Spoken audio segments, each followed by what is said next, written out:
Chapter 1. Jean Valjean. Forward. It is the year 1796, and the people of France are hungry. Not the rich people, of course. They have food. They have warm clothes. They have beautiful houses.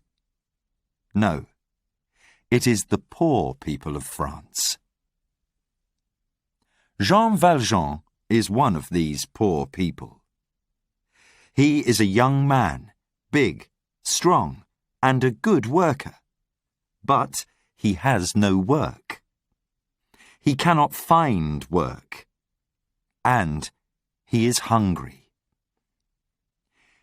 He lives with his sister in the village of Brie. Her husband is dead, and she has 7 children. It is a cold, hard winter, and there is no food in the house. No bread, nothing, and 7 children. Jean Valjean is a good man. He is not a thief. But how can a man just sit there when his sister's children cry all night because they are hungry? What can a man do? He leaves his house at night and goes down the village street.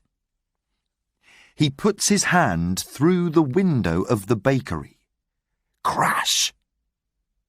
He takes a loaf of bread and he runs. He runs fast, but other people run faster. France is not kind to poor people. France sends Jean Valjean to prison for 5 years. After 4 years, he escapes. They find him and bring him back. They give him 6 more years. Once again, he escapes, and 2 days later, they find him, and they give him another 8 years. 19 years in prison for a loaf of bread. In 1815, when he leaves prison, Jean Valjean is a different man. Prison changes people. Years of misery, years of back-breaking work, years of cruel prison guards. These things change a man. Once there was love in Jean Valjean's heart. Now there is only hate. One evening in October, in the year 1815, there was a knock on the door of the Bishop of Digne's house. "Come in," said the bishop. The bishop was a kind man.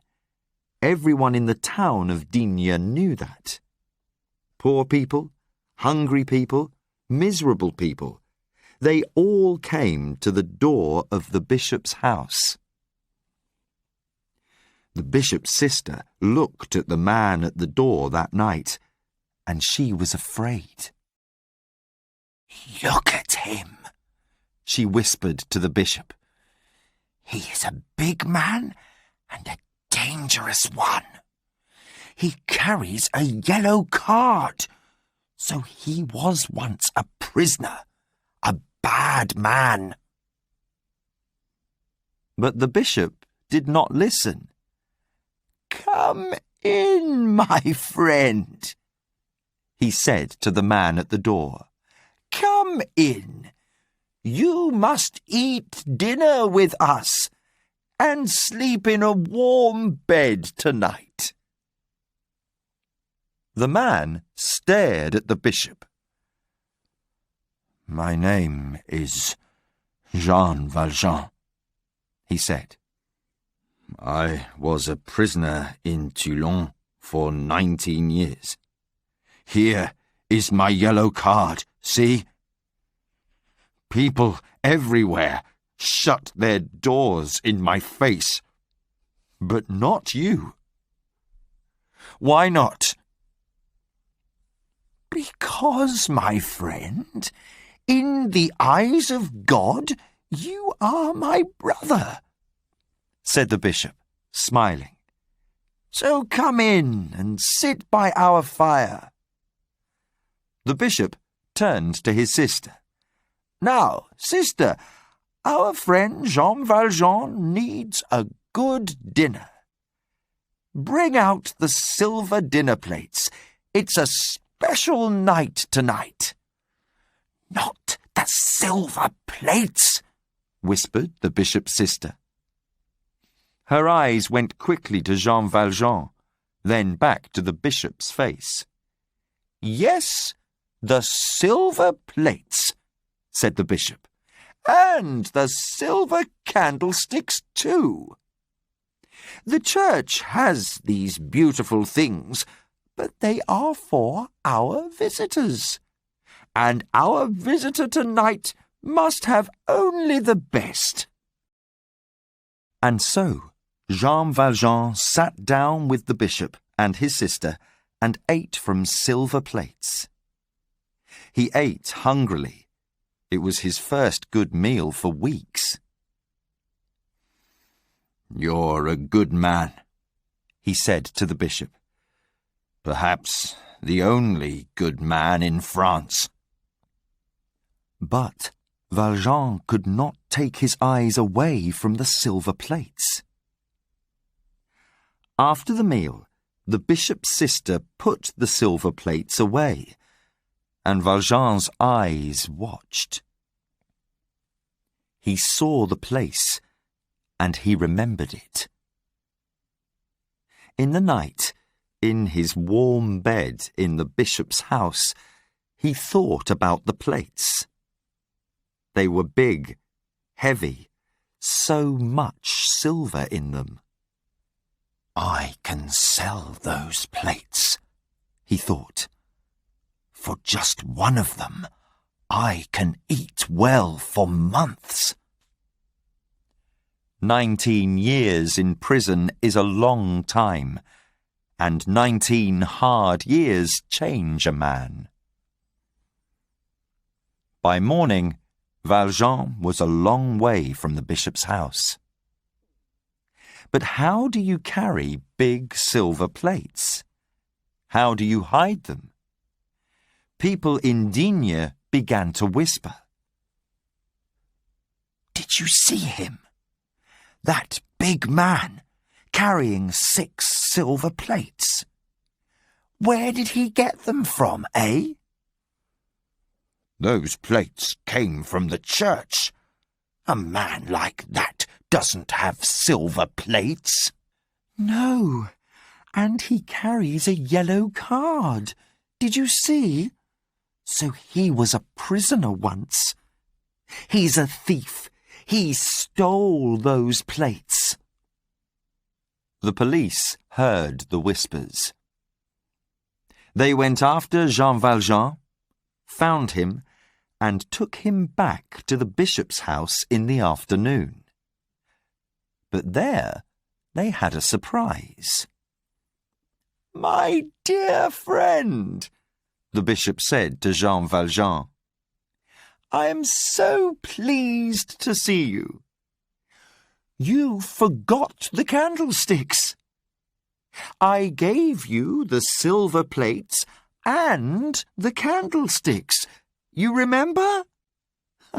But you forgot to take the candlesticks when you left. But this man is a thief, said one of the policemen.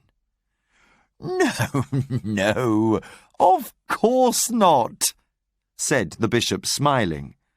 I gave the silver to Monsieur Valjean.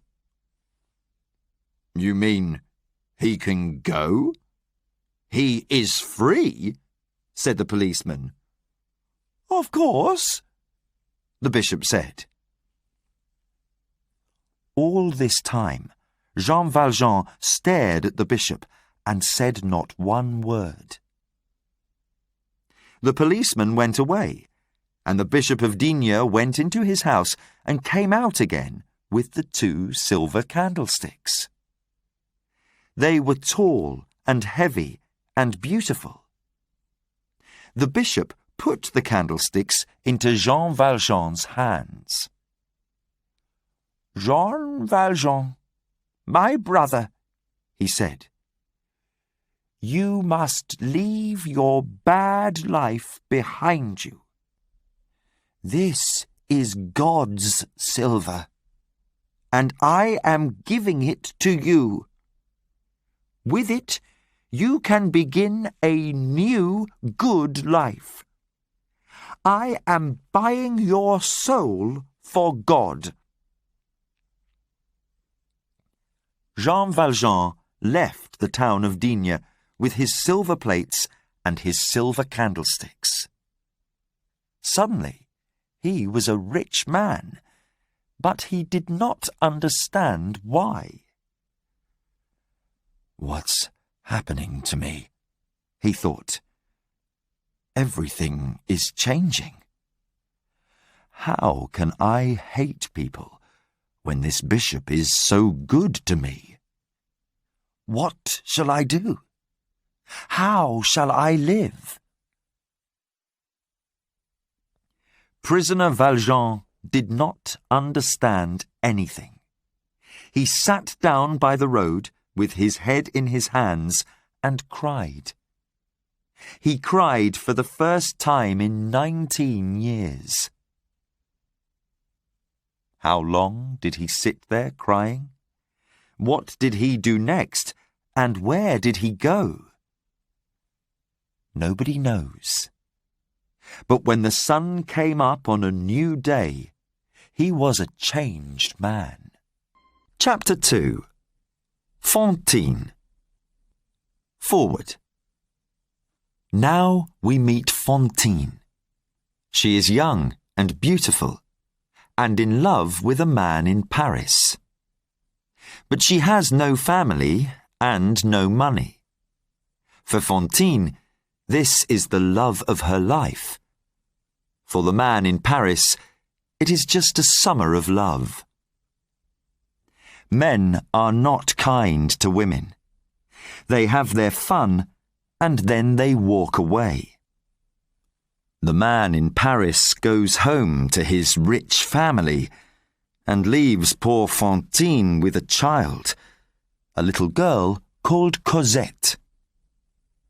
Fantine must find work, but how? Fantine has a child but no husband, and a woman without a husband is nothing. Worse than nothing. People are not kind to a woman with a child but no husband. They turn their faces away. They close their doors. They say, "There's no work here for a woman like you." Fantine loves her daughter dearly, but what can she do? So, in 1818, in a village near Paris, she leaves her little daughter with Monsieur and Madame Thénardier. They ask for 7 francs a month. Fantine pays the money, holds her daughter in her arms for the last time, and leaves. She takes the road for her hometown of Montreuil, and tears are running down her face. There is misery in her heart. Poor Fantine, poor Cosette. In Montreuil, Fantine finds work in a factory. This is the factory of Monsieur Madeleine, an important man in the town and very rich. Everybody likes him because he is a good man. He is kind to his workers, he helps people, and his factory gives many jobs to the townspeople. But who is he, this Monsieur Madeleine? Where did he come from? He arrived in Montreuil at the end of 1815, but nobody knows his family or anything about him. Fantine sent money every month to the Thénardiers. They were not good people, and they used the money for their own daughters. Poor little Cosette was a hungry, dirty, unloved child. She worked all day. She cleaned the house, she carried water, she washed the clothes. But Fantine knew nothing of this, and she worked long hours to make money for Cosette. The next year, the Thénardiers asked for 12 francs a month. The year after that, they wanted 15 francs. Then, Fantine lost her job at the factory because the women did not like her. "She has a child in a village somewhere near Paris."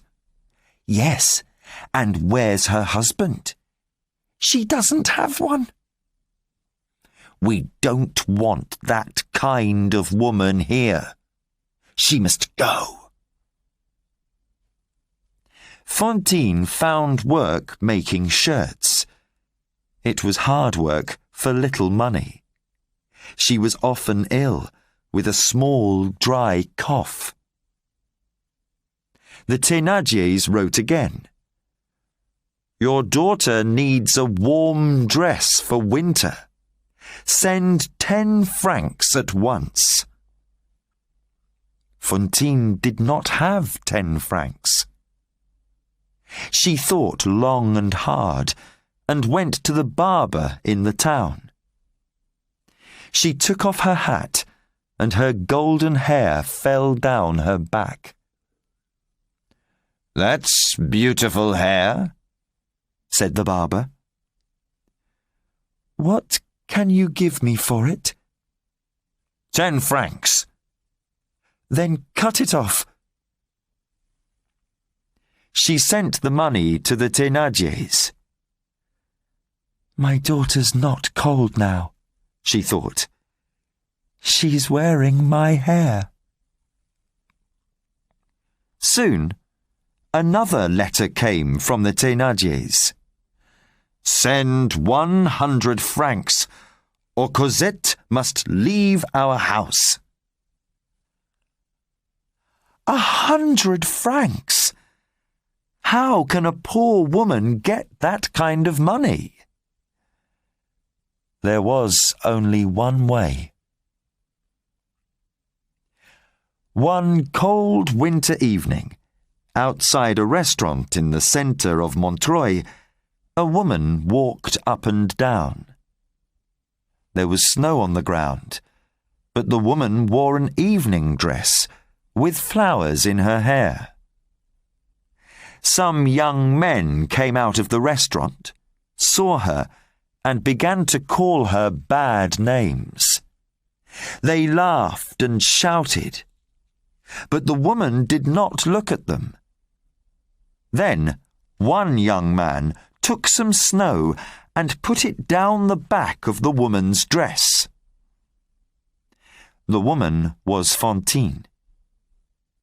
She gave a cry, turned, and hit the young man's face with her hands. People came to watch, laughing. A tall policeman arrived, took the woman by the arm, and pulled her away. "Come with me," he said. This policeman was Inspector Javert. He was new to Montreuil, and he was a hard man. To him, the law was the only important thing in life, and he hated criminals. The law in France at that time was not kind to women like Fantine. Javert took Fantine to the office of police. You hit a man in the street, and that's a crime, he told her. You're getting 6 months. 6 months in prison, Fantine cried. No! I'm not a bad woman, monsieur, please.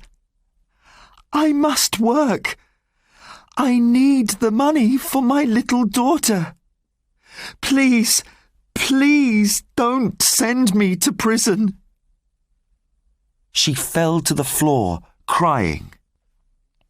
Take her away, Javert said to a policeman. One moment, please, said a new voice. Everybody turned to look at the door, and there stood the good, the great Monsieur Madeleine. He was an important man in Montreuil. Inspector, he said, I was outside the restaurant too, and I can tell you the true story. The young man began the fight, and this poor woman, he looked at Fantine on the floor, must go free. She did nothing wrong. The woman is a criminal, said Javert angrily. She must go free, said Monsieur Madeleine. Ask the other people at the restaurant. We all saw the same thing. Fantine stood up slowly. She began to cough, a hard, dry noise. Monsieur Madeleine took her arm gently.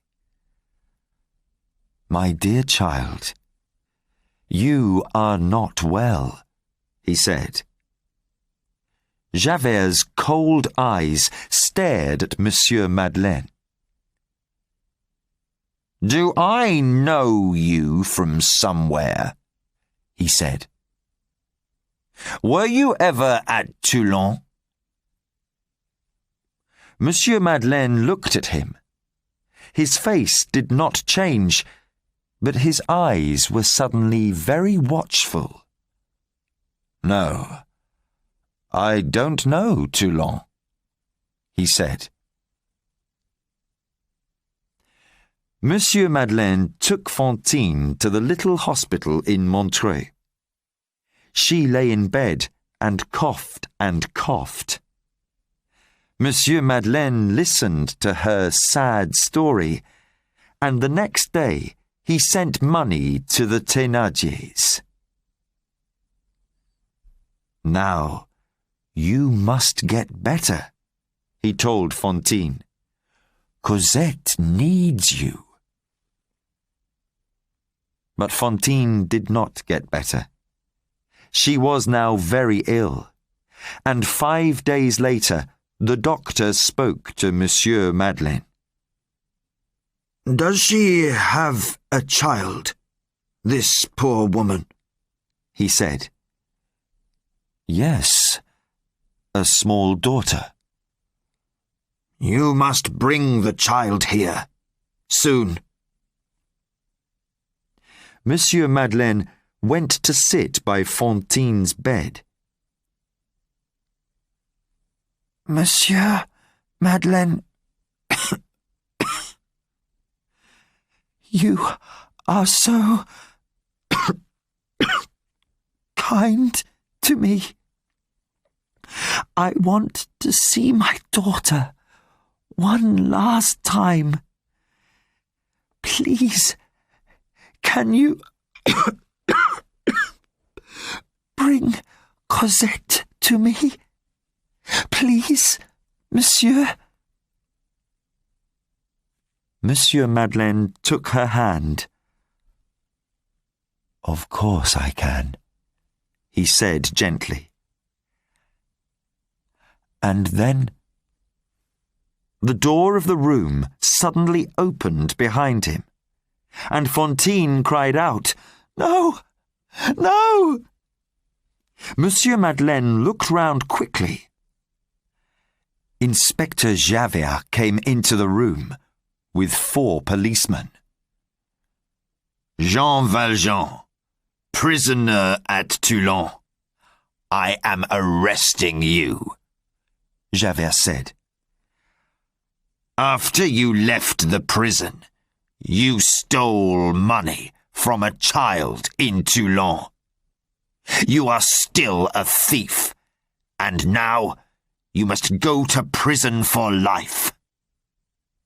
Fantine sat up in bed. "No!"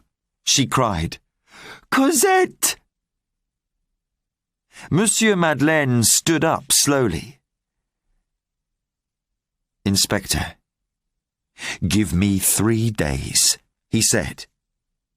He was a big man, much bigger than Javert. 3 days to bring this poor woman's child to her before she dies.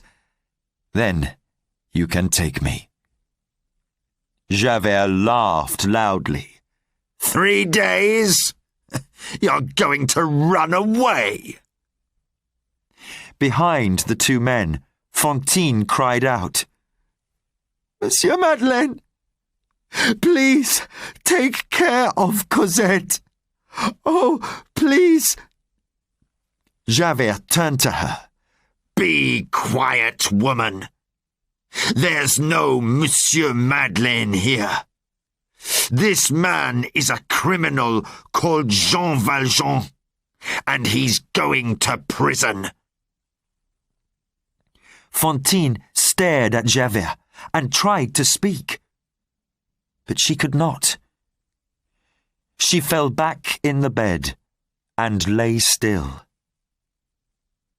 She was dead.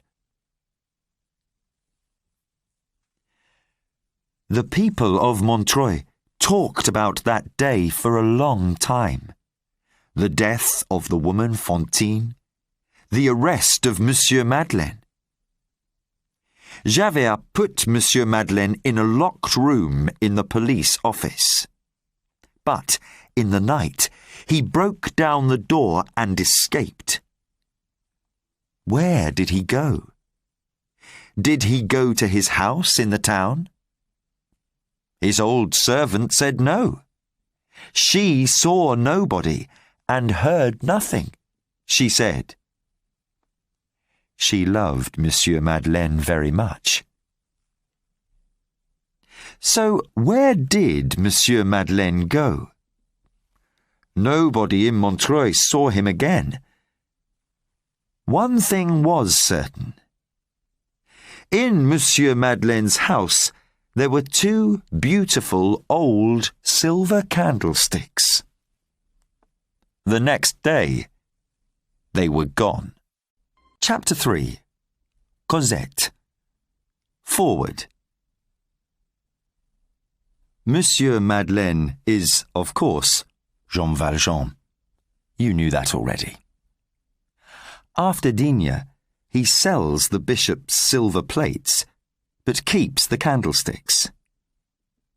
He comes to Montreuil, builds his factory, works hard, is kind to other people. He makes a new, good life and is true to the Bishop of Digne. But after Valjean left prison in Toulon, and before he came to Digne, he was hungry. And in a street in Toulon, he stole some money from a boy.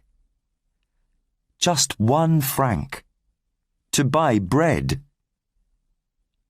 Because he did this, the law in France says that prisoner Valjean must go back to prison and stay there for life. He can never be a free man again. And so we meet Javert. Before Montreuil, he was a prison guard at Toulon. The law is his God, and he hates all criminals. He remembers Jean Valjean, that big, strong man, very well. He wants to see him in prison again. And he, Inspector Javert, is going to put him there.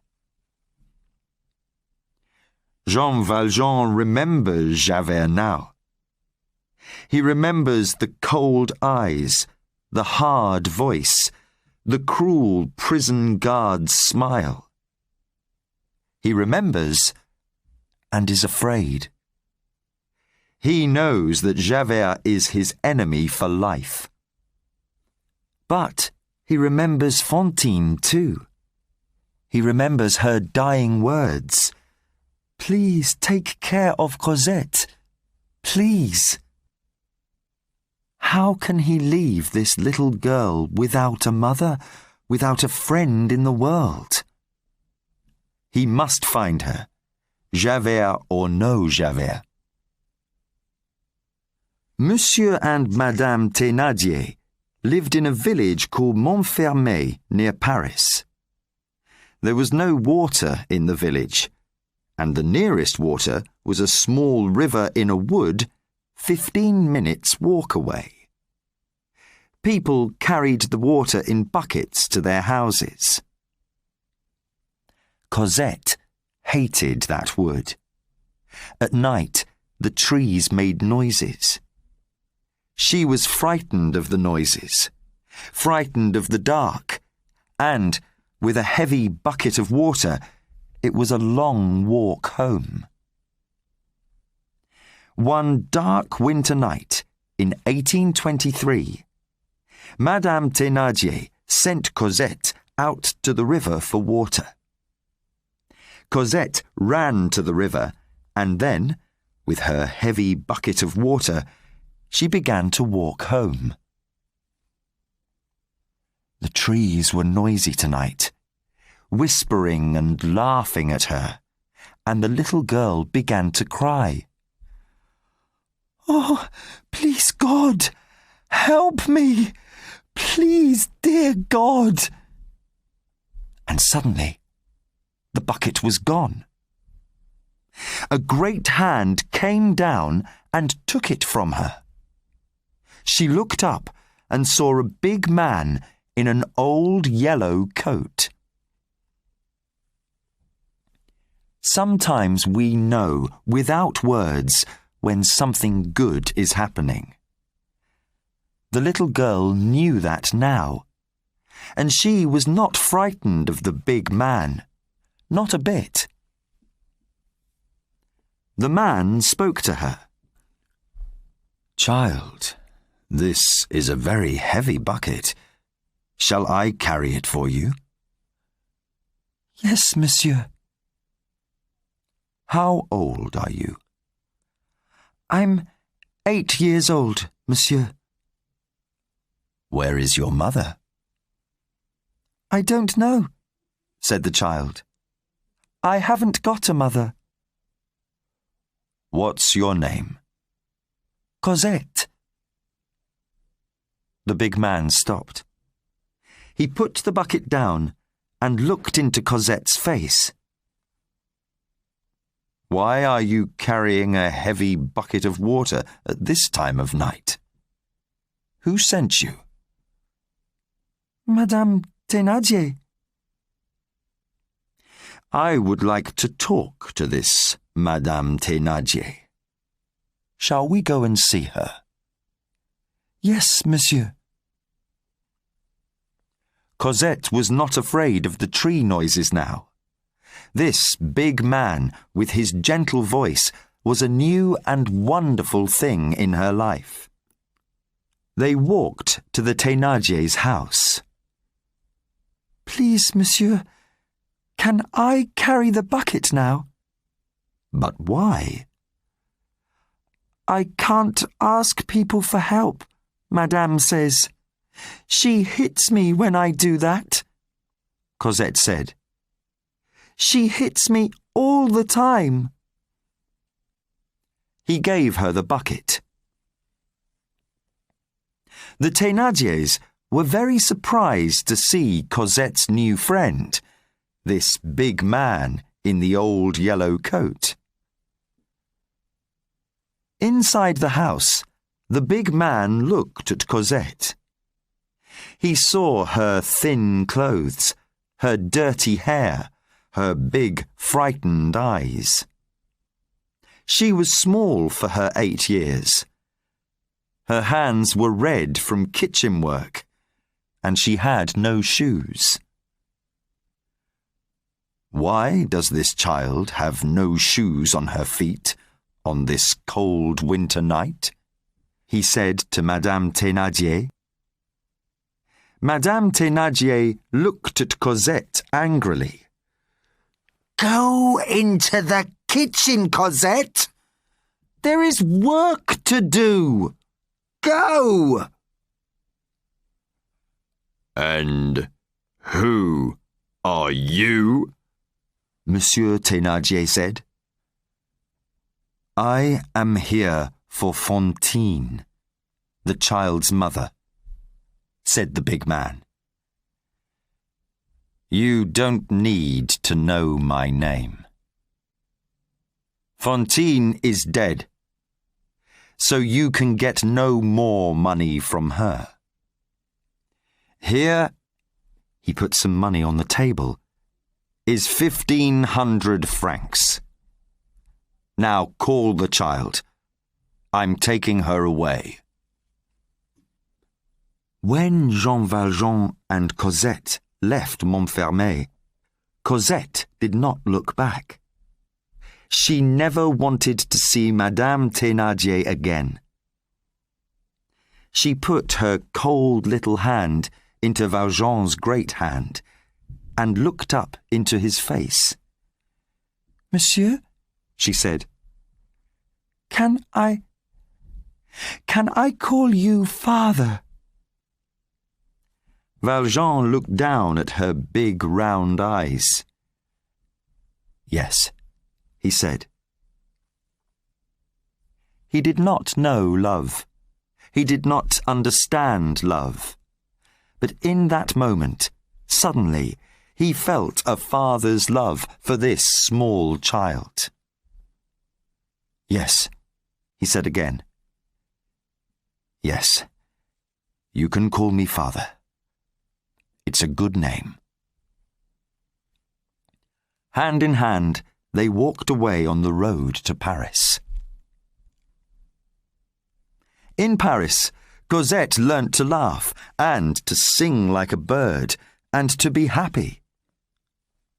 Jean Valjean learned to be father and mother to this child, and he loved her dearly. But they lived quietly, moved house often, and only went out at night. Because Javert, too, was in Paris. When Valjean escaped from Montreuil, Javert came to Paris to look for him. He was now an important inspector in the Paris police. Every criminal in Paris was afraid of Inspector Javert. Once, Valjean saw Javert by the river, and the next day he looked for a new place to live. He found one, behind the high walls of a girls' school. The school gave Valjean a job as a gardener, and he lived in a little house in the big gardens. Cosette lived in the school, but every day she came to the gardener's little house for 1 hour. They talked and they sang and they read books. It was the happiest hour in the day for her and for Jean Valjean. And so the years passed. Chapter 4. Marius. Forward. 9 years pass. Valjean and Cosette are living in the Rue Plumet in Paris, in a house with a big garden. It is a quiet street, and nobody comes there.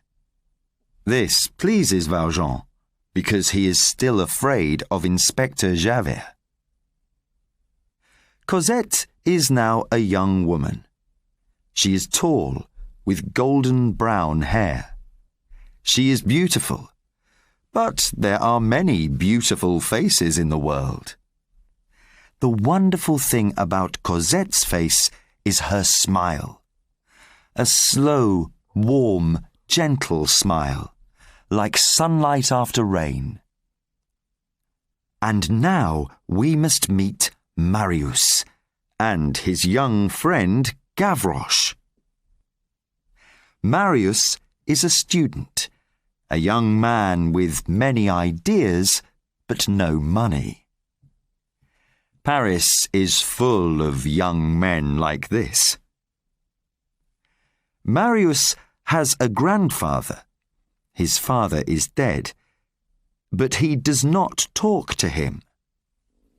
Their political ideas are very different. At 17, he leaves home with 30 francs, his watch, and a small bag of clothes. Now, 5 years older, he lives with other students, and they talk all night about books and ideas, politics and government, life and death. All students are like this. They live for ideas and do a little work here and there, when they need to. Gavroche is a child of the Paris streets. He is 11 or 12 years old, and wears a man's trousers and a woman's shirt. A kind woman gave these clothes to him. He lives on the streets, knows everybody, goes everywhere, and enjoys life. Well, why not? He knows no other life, only this one.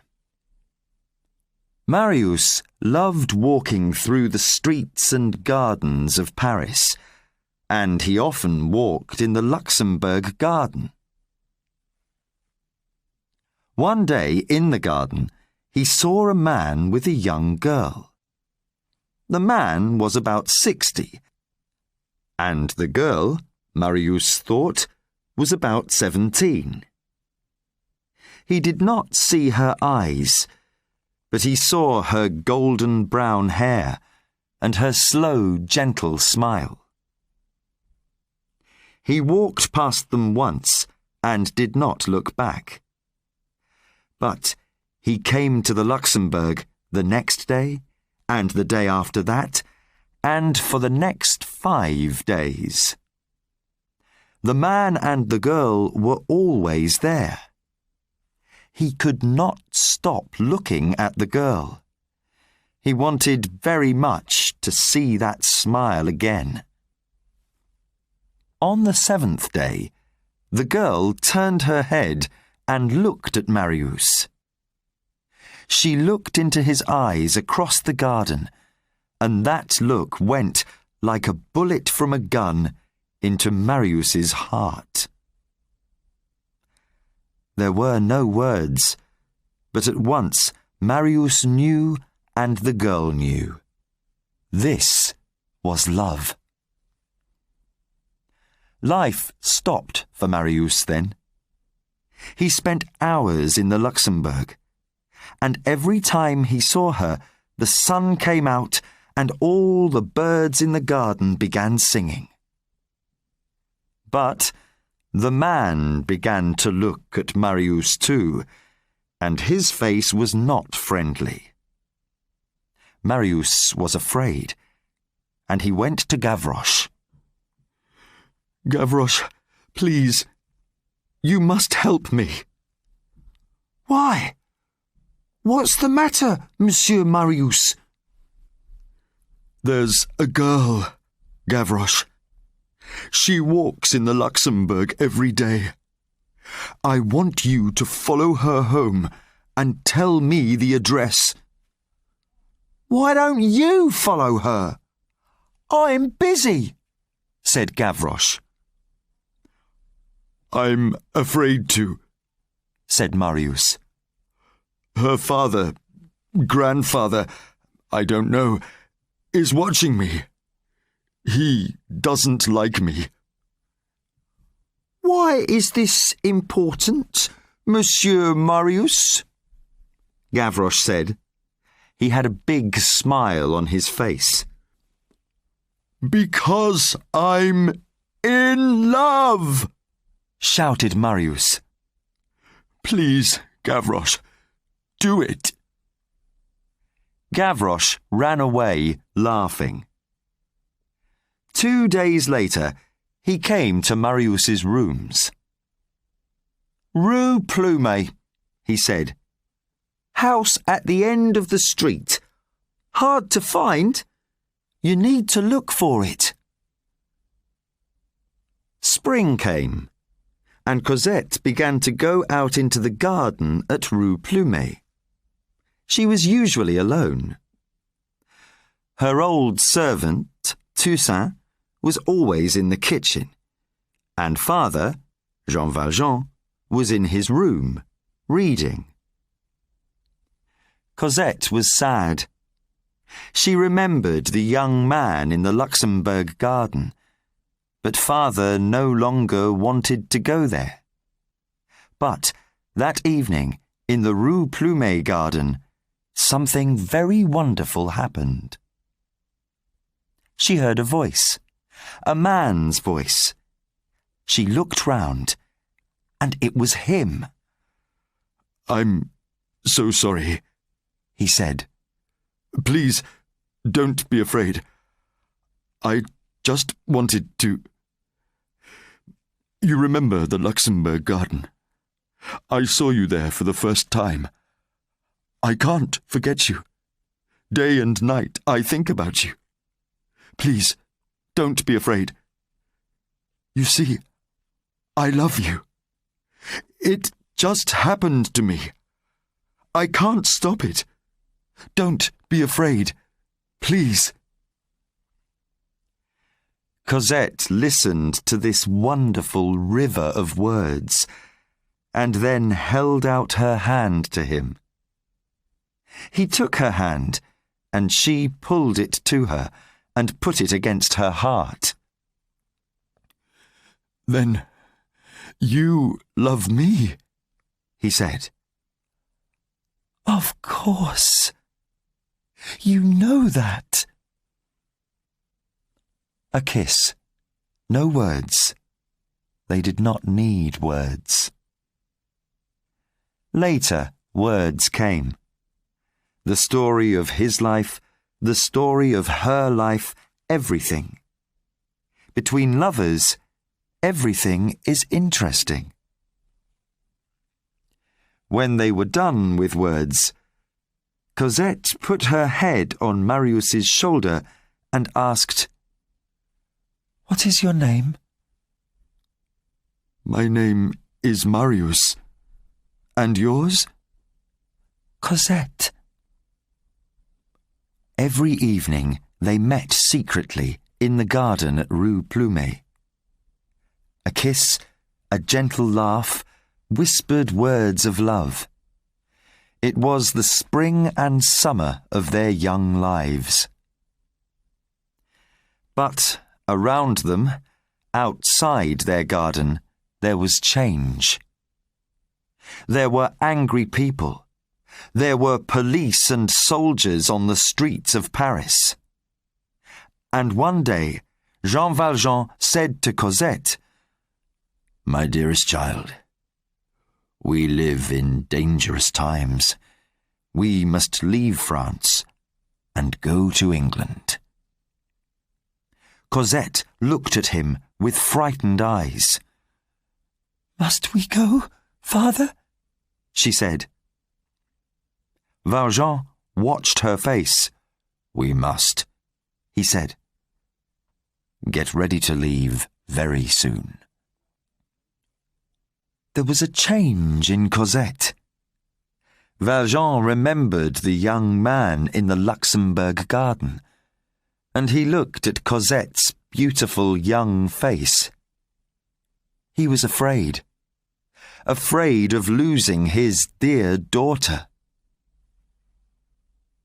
That evening in the Rue Plumet garden, there were many unhappy tears.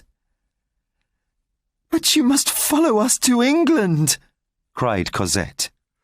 "How can I do that?" cried Marius. "I have no money, no passport even. England to me is like the moon." They held hands in the moonlight.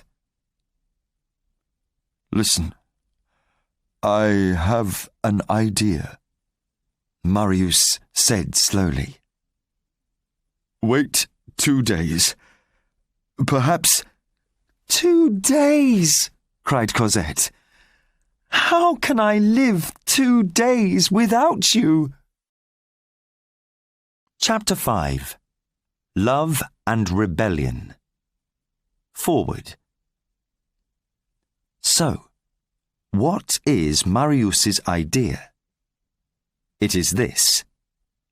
He wants to marry Cosette, but he has no money. His grandfather has money. He must ask his grandfather. But his grandfather is an old man, and old men's ideas do not change easily. He shouts at Marius. Marius shouts back, and that is the end of that. The next evening, he goes as usual to the Rue Plumet. There is nobody in the garden. The house is dark. The windows are closed. Cosette and her father are gone. Marius cannot live without Cosette. He wants to die. But Gavroche tells him that his friends need him. It is June 1832, and students and workers are running through the streets of Paris, bringing rebellion to the city, and everyone must fight the government. Marius is soon at the barricades with a gun in his hand. He is happy. Death can come at any moment with a bullet from a soldier's gun. These are dangerous times. Jean Valjean sees Inspector Javert in a street near the Rue Plumet. What is he doing there? Are the police watching his house? Valjean does not wait. The same night, he and Cosette leave Rue Plumet. They move to 7 Rue de l'Homme Armé and begin to get ready for England. How can love find a way in these troubled times? When the soldiers attacked in front of the Arsenal building, the people turned and ran, this way and that way, through the streets of the city. Marius and his friends came to the Rue de la Chanvrerie, and they built their barricade there. It was 2 meters high, made of wood and stone. Behind their barricade, the rebels waited for the soldiers. Night came, but nothing happened. Enjolras was the leader of the students. He called Gavroche to him. "You're small," he said. "Nobody sees you. Go and have a look round the city, and then bring us any news." Just after midnight, Gavroche was back. "The soldiers aren't moving," he said. "But there are a lot of them." He stopped suddenly and whispered, "Hey, who's that? That tall man over there?" Enjolras and Marius turned to look. I don't know him, said Marius. People are coming and going all night, said Enjolras. Why, Gavroche? Do you know him? Yes, whispered Gavroche. He's not one of us. He's a spy. A police spy. Name of Javert. He stopped me once down by the river.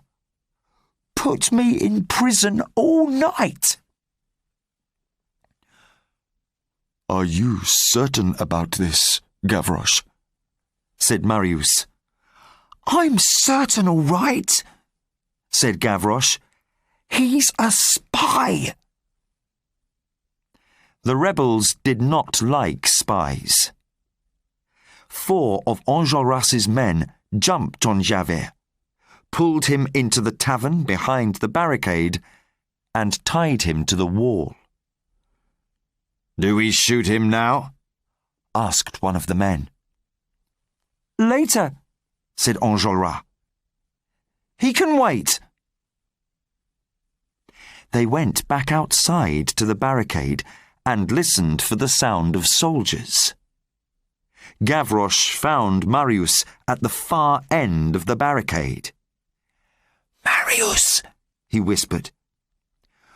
On my way back here, I came past your rooms and went in. Why? Whispered Marius. I was hungry, said Gavroche. The woman in your house is nice. She always gives me something to eat. But she had a letter for you. She gave it to me. It came 2 days ago, she said. A letter? A letter from whom? Suddenly, there was hope in Marius's heart. Quick, give it to me. The letter was from Cosette. My dearest, Father says we must leave at once. We go tonight to 7 Rue de l'Homme Armé and soon to England. Oh, my dear, how can I live without you? Cosette. Marius read this letter 4 times and then kissed it. She still loved him. He must write back to her and say his last goodbye. There was still no sound of soldiers in the street. He found some paper and a pencil. Cosette, dearest, I came to the Rue Plumet, but you were gone already. We cannot marry. I went to my grandfather, and he said no. I have no money, and you have no money. I love you. I can never forget you. The fighting begins here very soon. When I am dead, don't be sad. Our love was beautiful. Marius. He called to Gavroche. I want you to take this letter to the Rue de l'Homme Armé. Can you do that for me? Yes, but not now, said Gavroche. I'm staying here for the fighting. I can shoot too, you know. Gavroche, you're just a boy. We don't want you to die in the fighting. Stay away from the shooting. And this letter is very important to me. It must go now. I want you to put it into Cosette's hands. Please, Gavroche. Oh, very well, said Gavroche. He took the letter, put it inside his shirt, and ran off into the dark. When Valjean and Cosette left the house in Rue Plumet, Cosette was very sad. Valjean saw this, but he said nothing. In the Rue de l'Homme Armé, Cosette stayed in her bedroom. Toussaint took her meals up to her. In the night, Valjean could not sleep. The city was quiet, but for how long? He went outside the house and stood in the street, listening. There were voices in the next street, and then he heard singing. A boy singing. Gavroche came up the street, looking at the house numbers. He saw Valjean and stopped. "Well, young man, what's the news?" said Valjean. "The news is that I'm hungry," said Gavroche.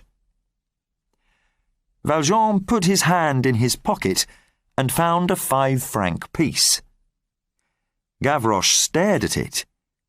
He didn't see many 5-franc pieces, and he was very pleased to see this one. He put it in his pocket. "You're all right," he said. "Do you live in this street?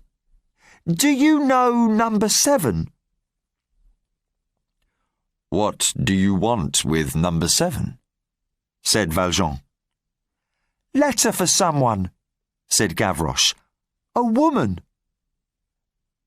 Valjean stared at him. He felt cold. A woman. Cosette?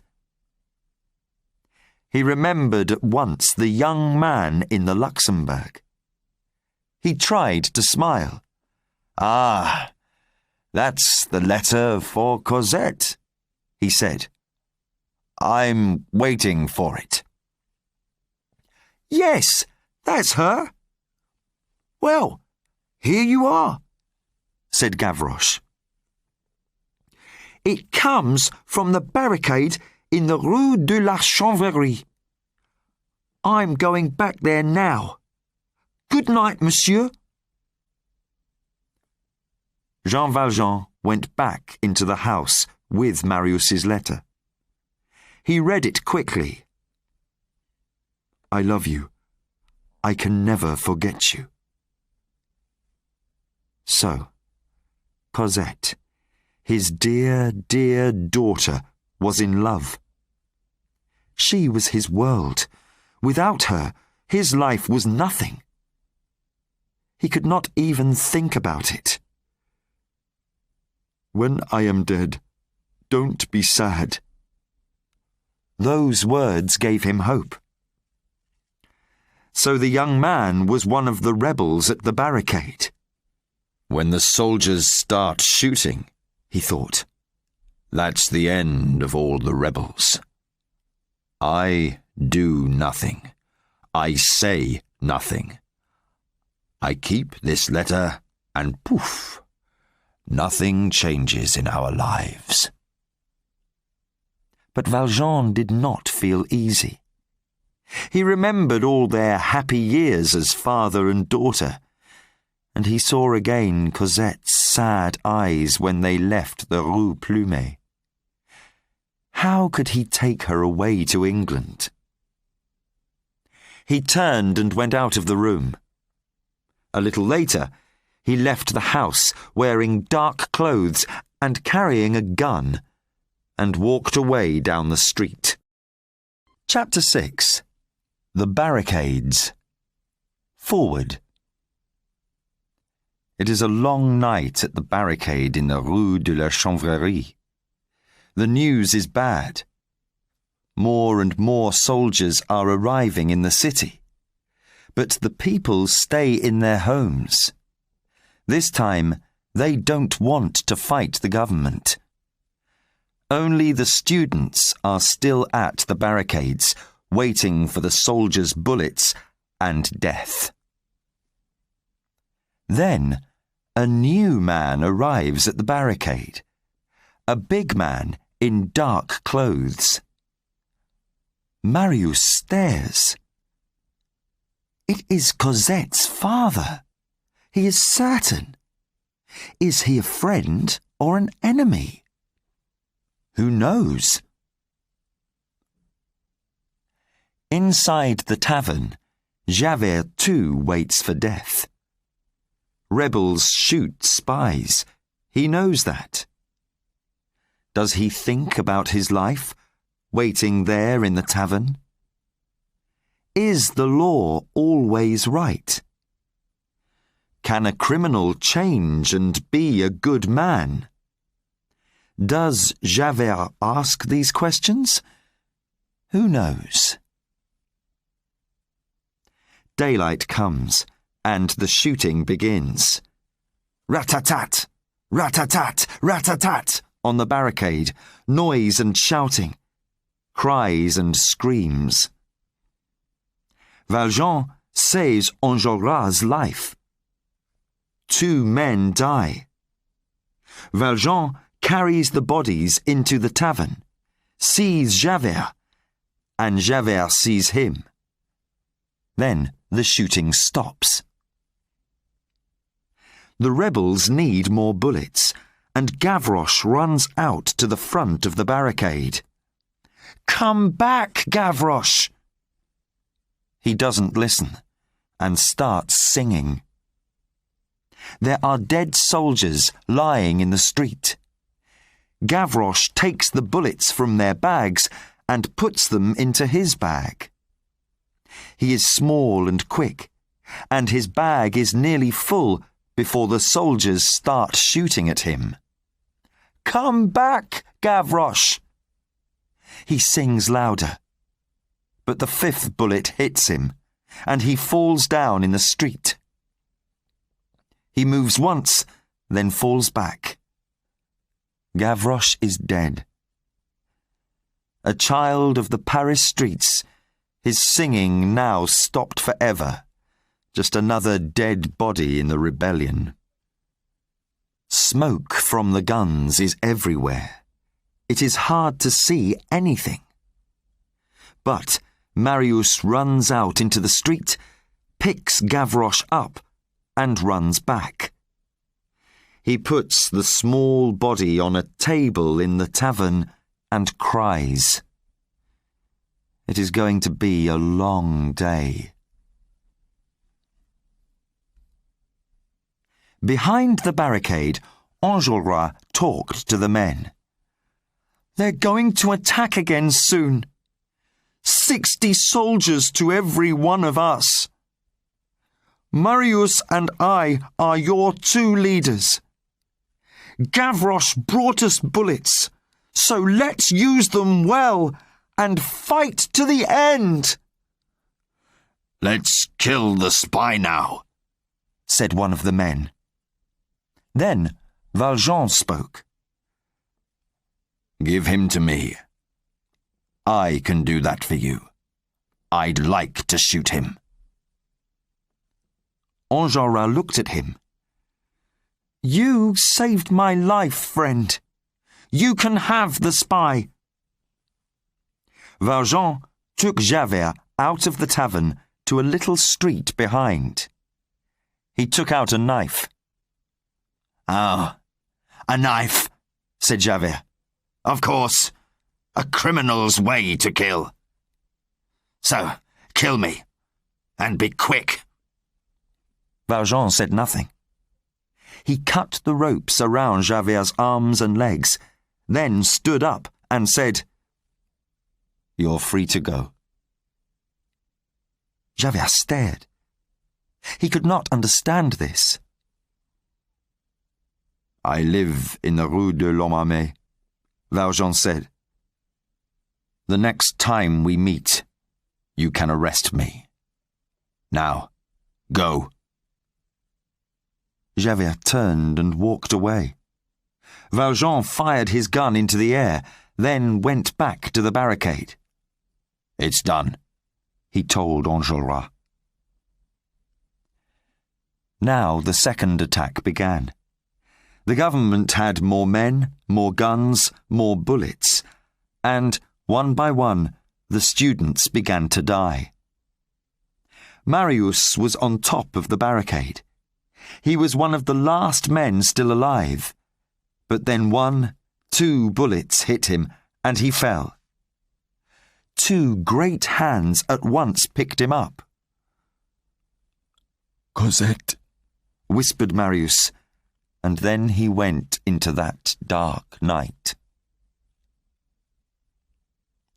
Jean Valjean knew Paris well, knew its little back streets, its secret places. He used them now. With the dead or dying Marius in his arms, he ran through the back streets, watching at every corner. Night came, and the sky was full of the smoke from the guns. Valjean stopped to rest. In Marius's pocket, he found a piece of paper. take my body to my grandfather's house in... The address was in the Marais, not far away. Valjean began to pick up Marius's body again, and a hand came down hard on his shoulder. Valjean turned. Javert stood behind him. "What are you doing here?" he said. "Who is this man?" Valjean stood up. "Inspector Javert," he said. "I told you. I'm tired of running and hiding. You can arrest me. Put me back in prison. I ask just one thing. Help me to take this young man home. That is all." "He's dead," said Javert. "No, not yet. He lives in the Marais with his grandfather. Look." He showed Javert the piece of paper. Javert read the address, then called to a carriage along the street. They put Marius's body on the back seat and sat side by side on the front seat. At the house of Marius's grandfather, a servant opened the door. She gave a little scream when she saw Marius in Valjean's arms. "It's Monsieur Marius!" "Take the boy in," said Javert. "I'm waiting for you, here at the door." His voice was different, uncertain. Valjean looked at him, then carried Marius's body into the house. "Call a doctor quickly," he said to the servants. "He was at the barricade and has 2 bullets still in him." Then he came back downstairs and out into the street. Javert was gone. Valjean looked up and down the street. Nothing. Nobody. Down by the river Seine, near the Place du Châtelet, Javert stood on the bridge, looking down into the water. "What must I do?" he thought. But for the first time in his life, he had no answer. Valjean's words at the barricade went through his head again and again. "You're free to go. Free to go. Free to go." "I can do one of 2 things," Javert said to the river. "I can arrest him, or I cannot arrest him and say you are free to go. But the law is the law, so I must arrest him. But he gave me my life, so I must give him his life. But the law is the law." And a voice in Javert's head said, "You worked for the law all your life, but Jean Valjean is a better man than you are." For a long time, Javert stared down at the river. But the river gave him no answer to his question. Then he took off his hat and put it carefully on the ground. A moment later, he stood high on the bridge, then fell down into the dark river. There was a splash, and that was all. Chapter 7. Love and Death. Forward. Marius lies for a long time between life and death. But, months later, he is well again. Cosette visits him every day, and this, of course, helps him a lot. His grandfather is happy to have his grandson back, and is happy to have a new granddaughter in Cosette. The two young people marry, and live in the house of Marius's grandfather in the Marais. There is a surprise for the young people. Cosette has money. A lot of money, Valjean tells them. She has 600,000 francs. This pleases Marius's grandfather very much, but the young people are only interested in love, not in money. Where does it come from, this money? Years ago, when Valjean was Monsieur Madeleine with a factory, he was a rich man. Before he left Montreuil, he took his money and the bishop's candlesticks to a secret place. When he needs money, he goes back there. Now this money is for Cosette, and the candlesticks stand in Valjean's house in the Rue de l'Homme-Armé. They look very fine, and Toussaint cleans them every day. A new life begins for everybody, but there are still secrets from the past, and Valjean wants to tell them. He feels old and tired. Death is coming for him at last, he feels. He calls Cosette and Marius to his bedside. Listen, dearest Cosette, to the story of your mother, he says. Cosette hears the story of Fantine's sad life.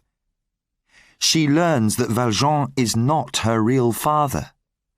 But in her life, there is only one father, and that is Valjean, she tells him. Come closer, my children, he says. I love you dearly, and I die happy. Come closer, and take my hands. Cosette and Marius are by his bed, holding his hands and crying. His great hands are still and do not move again. He lies with his head turned up to the sky, and the light from the bishop's candlesticks falls upon his face.